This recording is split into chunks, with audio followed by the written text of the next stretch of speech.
Earlier this week when I was at South by Southwest, I got a message from my friend Mia who works at Yahoo producing video content for their pages. And she was wondering if I could come on camera to talk about 3 killer apps. 3 apps that I just couldn't live without. And I thought about it very carefully. If my phone only could have 3 third-party apps on them, what would it be? What would I choose? And I thought very carefully, and I went over to the Yahoo studios, which were beautiful, and went and did my interview, and I spoke about my 3 favorite apps and a little bit about each, and I'll take a look what got posted here. I love the new Flickr app that lets me upload. I've been uploading photos to Flickr for years and years now, and I love adding to that collection. It makes it so easy to just add another photo on the go. So I thought of 3 apps, but of course they only show one because they want to have a nice selection of different people saying different things about different apps and just pick and have a nice selection. I understand that. I used to work in television, so I understand how it works. You say tons and tons and tons of stuff and they'll just use a little bit of it. And I was kind of bummed though because I was thinking carefully about 3 apps. Like what 3 apps would I like not be able to live without?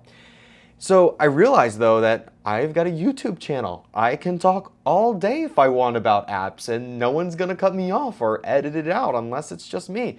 So I figured I'd take this chance to tell you about the 2 other apps I'd like a lot. Now I already talked about the Flickr app in my first video I did when I started this vlog 3-4 weeks ago. I do love the Flickr app. It's really one of my favorites, and it was, of course, if I'm at Yahoo, I want to give them a plug for the Flickr app, which is actually a really, really good app, and I love it. And I love it much better than Instagram. The other 2 apps were, one was Wunderlist, the task list that syncs really well with the Macintosh and it has computer apps, has a phone app. It just works really well. You sync it with an account, and it's a very good task manager. The other app was Foursquare.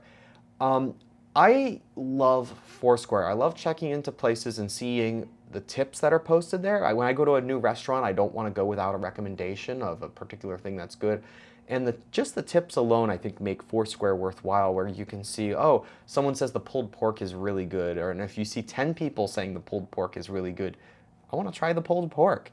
That's one of the reasons I love Foursquare. Another reason I love Foursquare is because I can see where my friends are checking in. I can see where they're around when they're around me. I love seeing that they're around the corner and checking in with them and saying, hey, you want to meet up or something.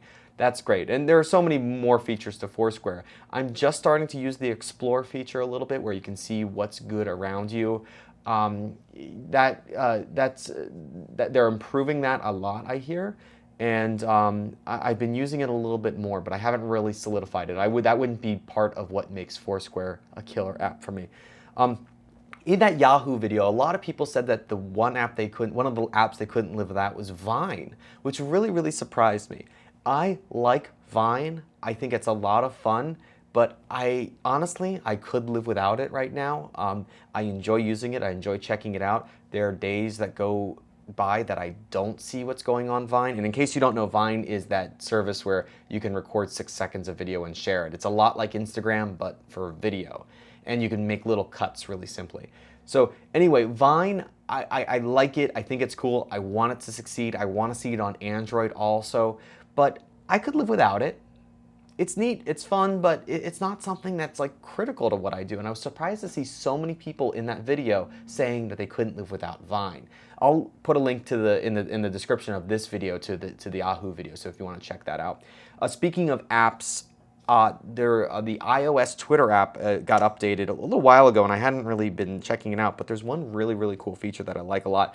When you're replying to a tweet, and you have the compose window open, you can drag down on the text input and see the tweet that you're replying to, which to me is very, very useful. So I'm hitting reply here on a tweet. This is a TechCrunch tweet. So I hit reply here. I don't know if you can see. You can just barely see. I drag down. There's the tweet I'm replying to. That's so useful. So I'm curious to know, what apps could you not live without? And there's no limit. Choose as many as you want. Leave them in the comments below. I'll see you later. Bye.